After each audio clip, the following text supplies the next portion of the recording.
how does America regain the mantle of moral authority that served it so effectively for the 2 generations following World War II? I think that position was lost when the Bush administration turned to what Dick Cheney called the dark side. In our political and legal system, we operate on the basis of precedent, and given that the Bush administration introduced the torture system, it will stand as precedent for future presidents to draw upon unless there is something done to negate that precedent.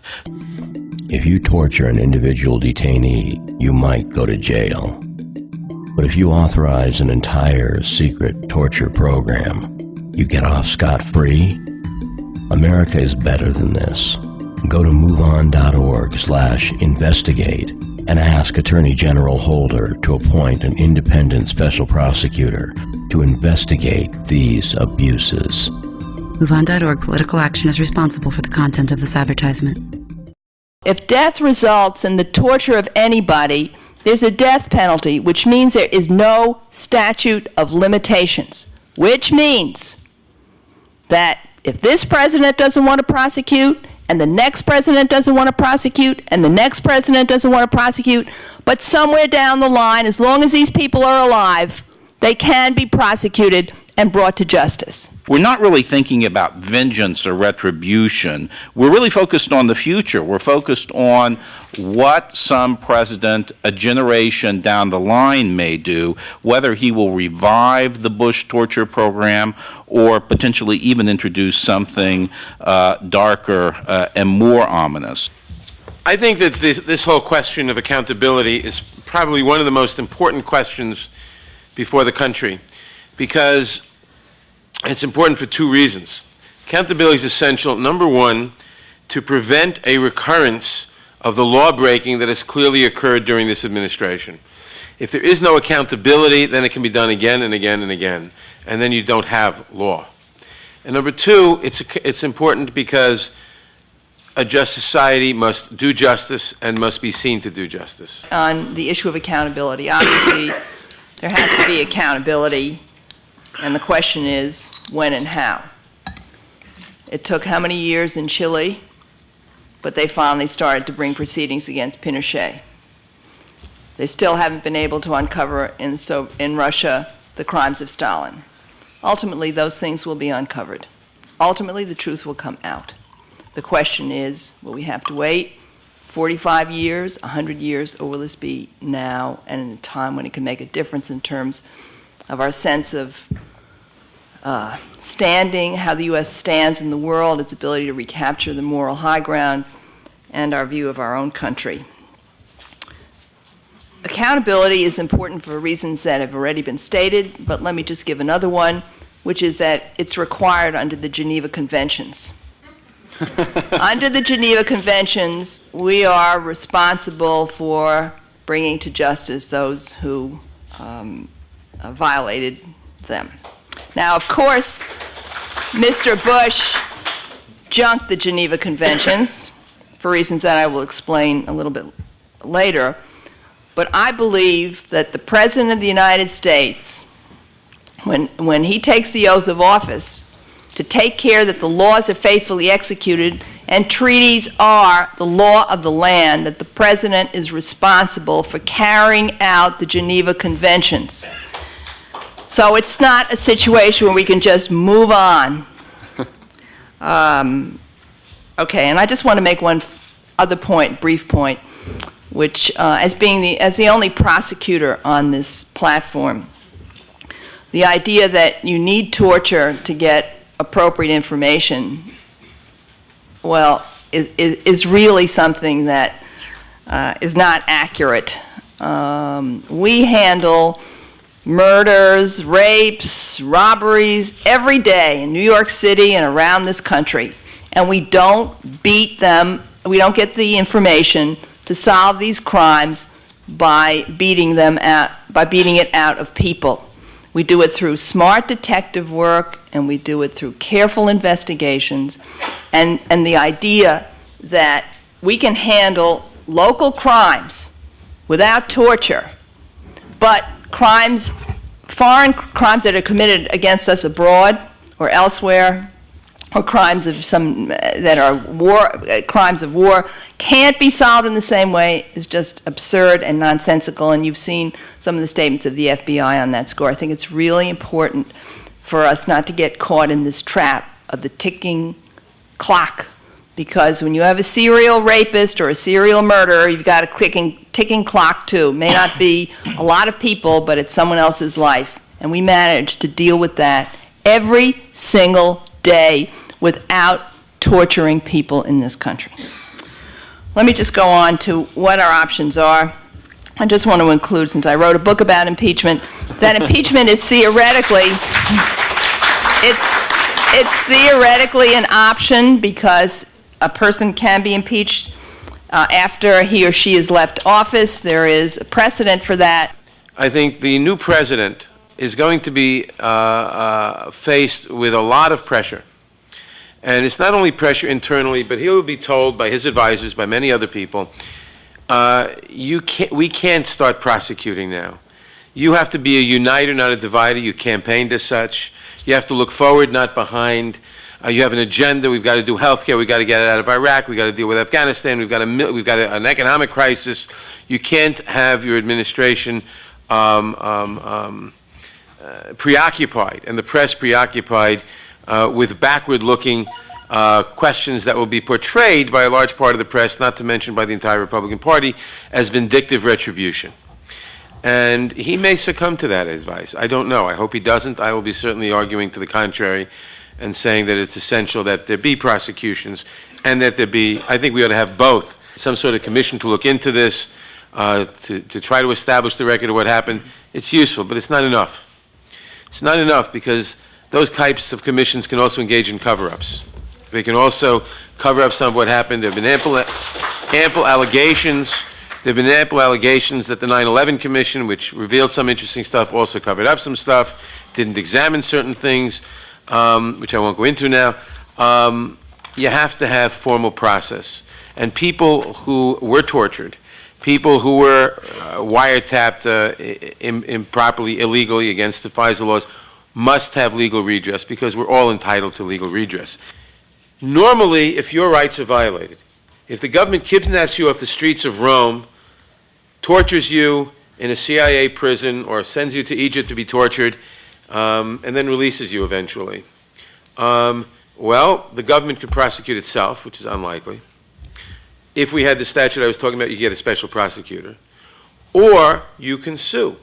You can sue for damages. You can go to court and sue the government for false arrest, false imprisonment, torture, whatever, all kinds of violations of statutes, and demand damages.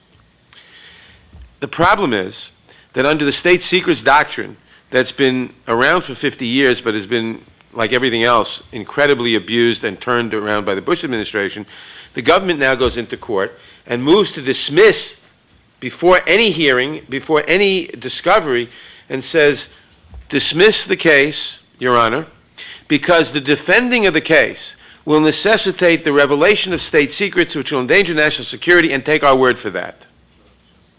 And many judges will take their word for it. Some will demand that you provide some evidence in camera, but many will do that. Now, if you allow that to go on and to dismiss a civil case, then there's no criminal case. The government's not going to assert it, going to control itself, and you have no way of getting into court to assert anything. You have no remedy. And as someone said, rights without a remedy are no rights at all. The entire Bill of Rights might as well not exist. If you torture an individual detainee, you might go to jail. But if you authorize an entire secret torture program, you get off scot-free. America is better than this. Go to moveon.org/investigate and ask Attorney General Holder to appoint an independent special prosecutor to investigate these abuses. MoveOn.org political action is responsible for the content of this advertisement. In a memo to President Bush, Alberto Gonzales said, we've got to do something to reduce the likelihood of prosecution under the War Crimes Act. They understood. And so his recommendation for avoiding War Crimes Act liability in other words, to continue to treat detainees in an inhuman and cruel way, was to opt out of the Geneva Conventions. Guess what? We did, with respect to the members of Al-Qaeda. But then there was a little problem, because the Supreme Court in 2006 in the summer said the Geneva Conventions apply to all U.S. detainees. Whoops, they said. War Crimes Act liability. This is a problem. So what did they do? They took the War Crimes Act, and as part of the Military Commissions Act, this was very clever, while everybody was screaming and yelling about how the Military Commissions Act was taking away habeas corpus and other basic rights of detainees, the administration slipped in under the radar a provision making the War Crimes Act retroactively inoperative to its inception. Got that? Just inoperative. Well, what we need to do, and Congress passed it. Well, we end up Press didn't write about it. And what we need to do is to restore that statute, because that statute also carries a death penalty when death results in its violation, and that means there's no statute of limitations. And what that means then is, assuming no pardon, and assuming I'm right that the president can't pardon himself, that prosecutions can take place under the War Crimes Act and Anti-Torture Act throughout these people's lives, and they will never rest easy. And so our obligation, it seems to me, of critical importance is for Congress, add to Jerry's very fine list, to add to Congress to resurrect and restore the War Crimes Act as it was before before October 2006. And that will allow us, no matter what, to bring the prosecutions that need to be brought whenever they can be brought. And that's how we can assure at least some level of accountability. We have to make sure, since the purpose of accountability is to make sure not only that justice is done for the past, but that this country is restored as a nation of laws, and to make sure that things that were done cannot be done again, then we have to get the special prosecutor, we have to get the state secrets bill, and we have to do something about the pardon power. Next time a CIA guy or next time a public official says, I want to waterboard somebody or put him in a coffin or give a guy 48 days of sleep deprivation and dogs and stripping, they'll think about it if they know they might get prosecuted. So I really believe you absolutely have to have a special prosecutor here. There's enough information out there. We don't need to know all the information. We know a lot. We have Karen Greenberg's great book, The Torture Papers. Josh Dreitel, I think the co-author, is here. It has scores of memos in there, just memo after memo outlining the torture program that this country ran. We have Philip Sand's book. We have Jane Mayer's book, all really outlining the torture program. We know who the principals are. They're the members of the Principals Committee, the main ones, Tennant, Rumsfeld, Bush, Cheney. I mean, that's the Principals Committee. Then you have the War Council, which is the lawyers, Addington, Yu, Gonzalez. You can name them. They're there. The evidence is there. A prosecutor has enough information here to go forward. And I read Scott's article, and Scott and I, as you can imagine, are quite close and discuss this all the time. And I thought the first half of the article was actually probably one of the best pieces I've read on the torture program in the United States. I mean, it has a line in there that makes you see why you need a criminal deterrence. What he says about the administration is that it waged war against the law itself, which means to say that all the laws you pass in the world, if Obama passes every executive order, if he reverses, all of the memos and does all that, the next administration, and even conceivably this one, can figure out, just as Addington and Yu did, ways to twist the law and make it impossible to make that law applicable. And then you can go to the next step that Scott does describe in here, that they not only did that, but they actually thought they were above the law, that the president wasn't bound by the law, he wasn't bound by Congress, and he wasn't bound by the courts.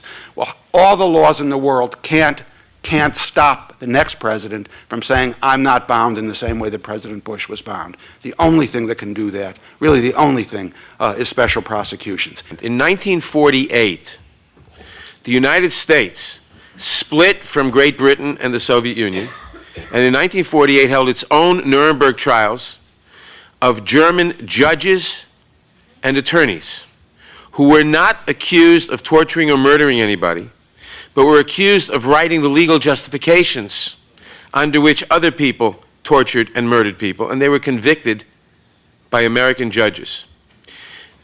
So the precedent that if someone wrote a legal memo, being warned by, as we know they were, various other people that this doesn't hold up legally, but if someone wrote a legal memo to justify illegal acts, that person can be prosecuted as an accessory to the illegal act. John Yoo, Addington, all these people, whom I hope Burt Newborn is right, no one's going to pardon because they don't want to admit that the higher-ups, would be subject to prosecution, not for torturing anybody, because I don't know that they did, but for, in effect, engaging in a scheme of which their legal memos and artifices were part to arrange for the torture of people. And that is very important that that be done as part of any accountability for what happened, and to put the fear of God into future public officials so that they don't do this kind of thing again. You know, I want to talk a little bit about Abu Ghraib, lightly. It was just not a sobering event for the rest of us. But some folks at the higher levels of government mentioned, at least to me in passing, that it was a cosmetic event, an aberration that was conducted by a small group of soldiers, and that's not true. What it was uncovering something that had been going on for some time, that somewhat emanated from other locations that we are fighting our enemies today. So from our standpoint as the investigating team, and just to let you know, I was deployed, I had already been deployed, and there were 20-some odd of us that I was giving this particular mission to try and conclude it in 30 days.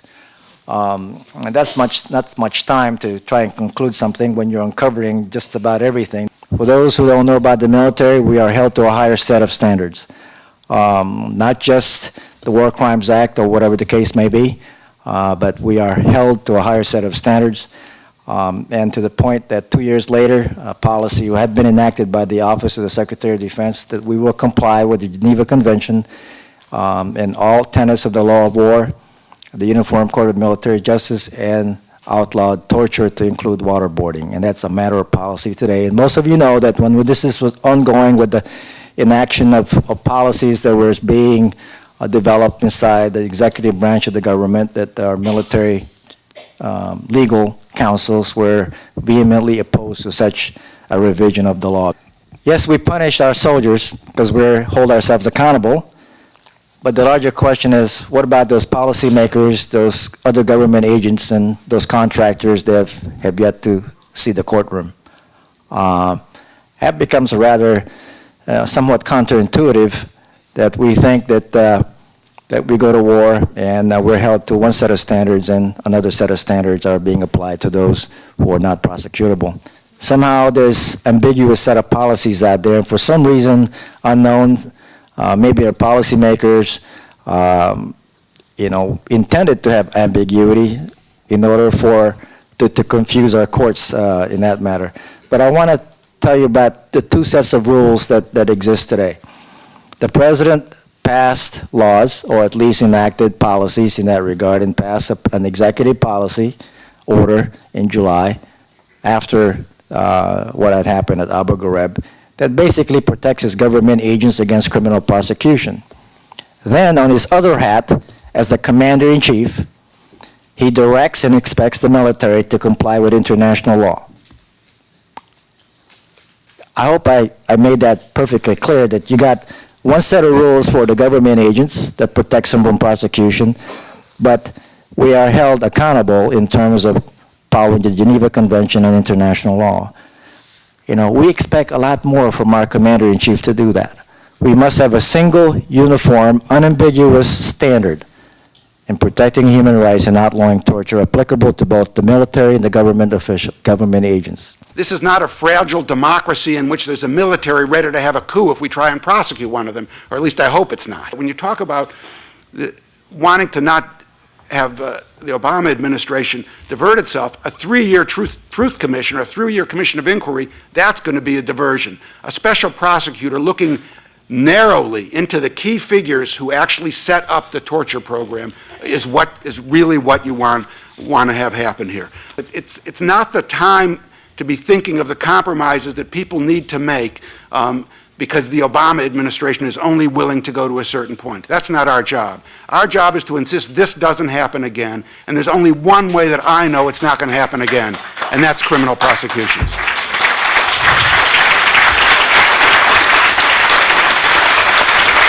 How do you feel about tonight's panel? Well, what I feel about tonight's panel is there was a lot of important information that was discussed, but none of the people really discussed what I felt was the remedy, for the crimes that have been committed against humanity and the American people and to us as citizens of the United States. And that remedy is found in the Constitution. The remedy for preventing pardons is impeachment, because the Constitution says that the president can pardon any crimes except those for impeachment. They could have the kinds of investigations they're talking about having in the future, right now, enforcing the law. So I'm really disheartened that these people, many of whom at one time in my life I looked at it as great heroes of mine, all seem to have clay feet. And I think the one thing they don't talk about, and they don't seem to want to let everybody know, is that the reason nothing's happened so far is if you go really too deep, you'll find the complicity of the Democratic Party, not through just this administration, but preceded it. Rendition started under, Bill Clinton. That's the kinds of things that bother me. So I understand, but I've seen the act. I'm here primarily as a constituent of Jerrold Nadler. He's been my representative in Congress since he got there in 1992, and I originally bought the act. I thought that he was a committed progressive. I thought that he really cared about our rights, and he was fighting for them. But I've seen his modus operandi when he came out with this toothless House Resolution 1531, which basically in it says that the remedy is impeachment in the Constitution. But we can't go there, because if they go there, well, what would happen? And what would happen to Jerrold Nadler as the chair of the House Judiciary Subcommittee on the Constitution, Civil Rights and Civil Liberties, if he stood up and said, enough is enough, we have to impeach? Well, that means he would be going against the leaders of his party in Congress, John Conyers, the chair of the House Judiciary Committee, Nancy Pelosi, the Speaker of the House. So what it comes down to is it would be a bad career move for Jerrold Nadler to exercise his oath.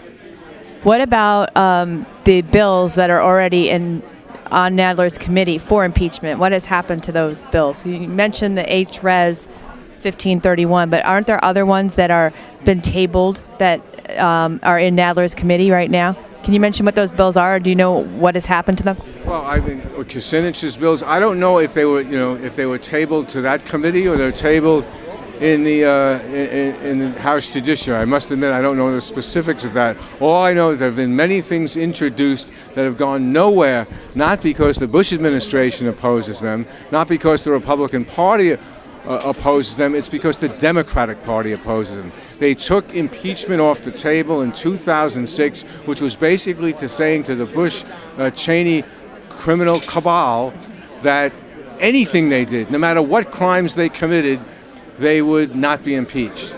We were outside leafleting, handing out, I think there were 3 different leaflets challenging Nadler, one from the National Impeachment Network, mine from the 8th Congressional District Citizens, and World Can't Wait. And the people who were running this came out and asked us not to hand out flyers because it was so hard to get Jerrold Nadler here, they didn't want to offend him. Well, I'm sorry. I'm here, if necessary, to offend. I said earlier I was waiting for a crazy to stand up and challenge him, and no one did, so I had to be that crazy. And you are part of the 8th Congressional District. Yes, I've lived in the 8th Congressional District even when it was the 17th.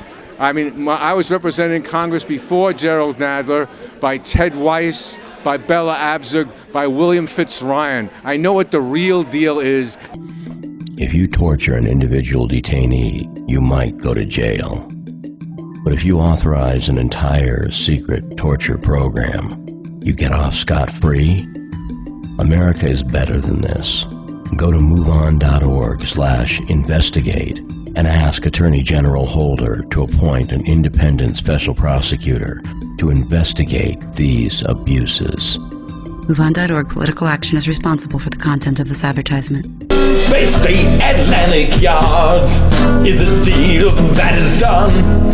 It's to be made of glass and steel, but it's really built from dung. It's a dung deal, D-U-N-G, it's a dung deal. You got me on my knees, you're taking all my cheese. Nobody's got a job, genetic corn on the cob. The politician protect industry, they don't do shit for you or me.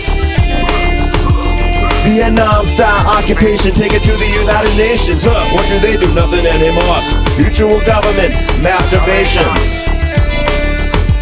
We occupy Iraq with Mr. Enron on crack. You got me. Tales of the new depression. Why must you hold us? Why must you hold us down? Watch Monday night, 11:30 Brooklyn time, midnight Manhattan time, or always online at brooklynversusbush.com. What nation are we invading? Iraq? Iran? Iraq? Our freedoms and our rights are slowly being eroded by executive orders and by signing statements. Do you think the government should be able to just march in for a developer and kick you out? You should think that if it can happen here, it can happen to anyone, anywhere. This devolution of the American press began in 1988 when Ronald Reagan abolished the Fairness Doctrine. I don't understand why we can't have a little piece of history when everybody else has so much. No more stolen, fraudulent elections. This is Freddy's Brooklyn Roundhouse with Cynthia McKenney. As my fellow Brooklynite, Allen Ginsberg said, the soul should never die ungodly in an armed madhouse. Freddy's Brooklyn Roundhouse. Watch the show the corporate media doesn't want you to see. Tuesdays at 8 in Brooklyn, Thursdays at 8:30 in Manhattan, and online all the time at freddysbrooklynroundhouse.org and youtube.com/Atlantic Yards.